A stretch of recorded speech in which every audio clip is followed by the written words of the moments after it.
অনেকেই গোসলের পর পুনরায় ওযু করে নামাজ আদায় করে থাকেন। গোসলের পর ওযু করা যাবে কিনা? গোসল যদি সুন্নাহসম্মত উপায় করেন তাহলে সেক্ষেত্রে গোসলের পরে আর কি লাগবে না, ওযু লাগবে। গোসলের সুন্নাহসম্মত উপায় কি? ফরজ গোসল কিভাবে করবেন? ফরজ গোসল করবেন তার পদ্ধতি হলো, প্রথম কাজ, শরীরে কাপড়ে যেই জায়গায় নাপাক লেগেছে ওই জায়গা আগে পানি দিয়ে ধুয়ে ফেলবেন। কাপড়ে থাকলে ডোলে কয়েক ডলা দিয়ে চিবা দিবেন, পাক হয়ে যাবে। শরীরে আছে ধুয়ে ওটাকে দূর করে ফেলবেন, আর দেখা যায় না, পাক হয়ে যাবে। এরপরে দুই হাতের কবজি ভালো করে ধোবেন, তিনবার কুলি করবেন, নাকে পানি দিবেন এবং মুখ ধোবেন হাতের কোণে পর্যন্ত, অর্থাৎ ওযুর কাজগুলো করবেন, মাথা মাসা করবেন। এই পর্যন্ত করছেন, শুধু পাও ধোয়া বাকি, বাস ওটা বাকি থাকবে। এরপর বিসমিল্লাহ পড়ে আপনার গোসল করা শুরু করেন। আপনার মাথায় পানি দেন, শাওয়ারের পানি নেন, পুকুরে ডুব দেন, এরপর আপনি গোসল করেন। গোসল শেষ, আসার সময় দুই পায়ের টাকনু পর্যন্ত ধুয়ে চলে আসেন। তাহলে গোসল প্লাস ওযু একসঙ্গে হয়ে গেছে।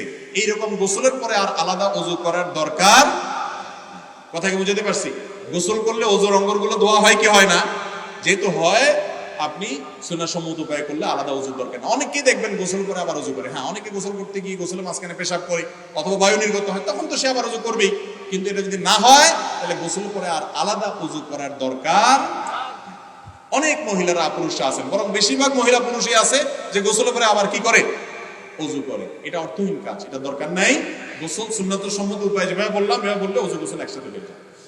মসজিদে শিশুদের সামনে নিয়ে দাঁড়ালে অনেকেই সরাসরি বাধা প্রদান করে বলেন নামাজ হবে না, অথচ খতিব সাহেব মিম্বরে বসে বয়ান করছেন, বাধা প্রদান করছেন না। মাসআলাটা আসলে কি?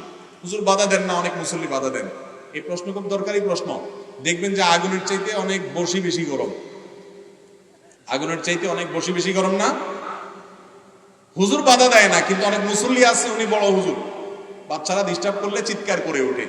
খুব ভালো করে শুনে রাখেন, মুসলমানদের মসজিদে ছোট বাচ্চাদের ডিস্টার্বকে সহ্য করতে হবে। মুসলমানদের মসজিদে ছোট বাচ্চাদের ডিস্টার্ব সহ্য করতে হবে। কারণ আজকের বাচ্চা আগামীর মুসল্লি, আজকের শিশু আগামী দিনের, তাকে মসজিদে আসার অভ্যাস করতে হবে কি হবে না? বিশেষ করে যখন বয়স 6-7 হয়ে যাবে, ভালো মন্দ বুঝতে শিখবে, তখন সে অবশ্যই বাবার সাথে মসজিদে আসবে, একটু আধটু ডিস্টার্ব করবে, দৌড়াদৌড়ি করবে। এই জন্য আল্লাহর ওয়াস্তে বাচ্চাকে ধমক দিবেন না। বেশি সীমালঙ্ঘন করলে বাচ্চার বাপকে, বড় ভাইকে, যার সাথে আসছে তাকে আলাদা করে ডেকে নিয়ে, বাচ্চার সামনে না। আমি একবার এক লোককে ধরছি, বাচ্চার সামনে বাচ্চার বাপরে 3-4 জন মিলে হামলে করছে। হ্যাঁ, তুমি বাচ্চা নিয়ে মসজিদে আসছো। ওই বাচ্চা মনে করতেছে, আরে আমার বাপ যে কত বড় অপরাধ করছে, এই ভুল আর জীবনে করা যাবে না, আর জীবনে করা যাবে না। ভাইরা আমার, এই মূর্খতার কারণে আমি তখন যে তাদেরকে বলেছি পিঠে হাত দিয়ে, যে আপনারা যে কাজটা করলেন, এই লোকটার বাচ্চাকে তিনি সামলান নাই, লাগামহীন ভাবে ছেড়ে দিয়েছেন, বেশি সীমা লঙ্ঘন করে ফেলছেন। চাইলে তিনি একটু কন্ট্রোল করার চেষ্টা করতে পারতেন, এটুকুও করেন নাই। আপনি তাকে আলাদা বুঝান যে ভাই, মানুষের নামাজে মনোযোগ যেন নষ্ট না হয়, একটু চেষ্টা করবেন নিয়ন্ত্রণ করার, নিজের পাশে দাঁড় করাবেন। এবং নামাজের কাতারের মধ্যে বাচ্চাদেরকে অবশ্যই দাঁড় করানো যাবে, বিশেষ করে তারা যে দুষ্টামি করবে পিছনে গিয়ে, সেটা থেকে বাঁচানোর জন্য, এতে কোনো অসুবিধা। এরপরে মাঝখান দিয়ে যখন সিজদায় চলে যাবেন, কুটুস করে সে বাইরে দিকে দৌড়, তো বাইরে হয়ে দৌড় দিলে একটু সবর করবেন। আপনি এই বাচ্চাদের কষ্ট এবং এদের ডিস্টার্ব সহ্য করতে পারেন না। ঘটনা শুনেন, আমাদের প্রিয় নবী সাল্লাল্লাহু আলাইহি সাল্লাম নামাজে গেছেন, তার কোন এক নাতি হাসান বা হুসাইন রাদিয়াল্লাহু তাআলা আনহুমা পিঠের উপরে উঠে বসছে। খেয়াল করেন, উনি গেছেন সিজদায়, পিঠের উপরে নাতি উঠে বসে আছে। হাদিসে আসছে যে নবী করিম সাল্লাল্লাহু আলাইহি সাল্লাম নাতি যতক্ষণ পর্যন্ত ঘোড়ার পিঠে বসে তার মনের স্বাদ মিটিয়ে একা একা না নামছে, ততক্ষণ পর্যন্ত নবীজি উঠার চেষ্টাও করেন না। দেখেন, বাচ্চা ডিস্টার্ব করছে, তিনি তাসবিহ আর পড়তেছেন, সবর করছেন। এবং এ হাদিস যত কিতাবে বর্ণিত হয়েছে, কোন কিতাবে আমি অন্তত পাই নাই যে সালাম ফিরানোর পরে নবীজি ফাতেমা রাদিয়াল্লাহু আনহাকে ডেকে ধমক দিয়েছেন, তুমি কেন বাচ্চাকে ধরে রাখো, আমার নামাজের মনোযোগ নষ্ট করছে। না, নবীজি এরকম করেন নাই। তার মানে বাচ্চাদের এতটুকু একটু আধটু ডিস্টার্ব সহ্য করার মতো শক্তি থাকতে, বুড়া মুরব্বীরা ভালো করে শুনে রাখেন, অনেক মুরব্বীরা আছেন, চাচারা আছেন, বাচ্চা আসলেই ধমক দেন। বাংলাদেশের প্রথম শ্রেণীর 5 জন আলেমের নাম উল্লেখ করলে একজন আলেম হবে, আমি নাম বললাম না। ওনার ছেলে একটা ইউনিভার্সিটিতে পড়ে, ইসলামিক ইউনিভার্সিটিতে।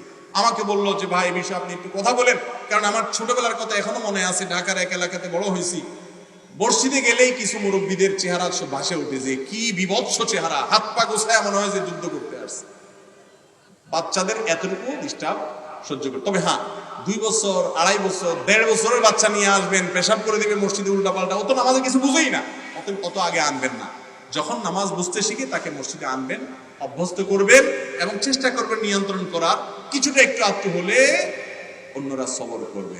আল্লাহ আমাদের বুঝার তৌফিক দান করুন। আমাদের সাহাবা একরাম তাদের বাচ্চাদেরকে মসজিদে নিয়ে আসতেন।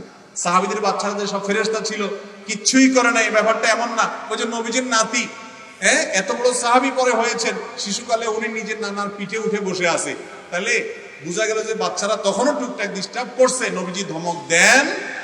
অতএব আল্লাহ নবীর সুন্নত অনুযায়ী মসজিদে বাচ্চাদেরকে ধমক দেব। তবে বাচ্চা বেশি বাড়া, অনেক বাপ মা আছে বেশি বেলায়, আইনা ছেড়ে দিছে সারা গরুর মতো যা খুশি তা করছে, বাপের তাকায়ও না, জিজ্ঞাসা করে না। এক্ষেত্রে বাপরে ডাইকে আলাদা বুঝাই দিবেন এবং মায়ার সাথে বলবেন।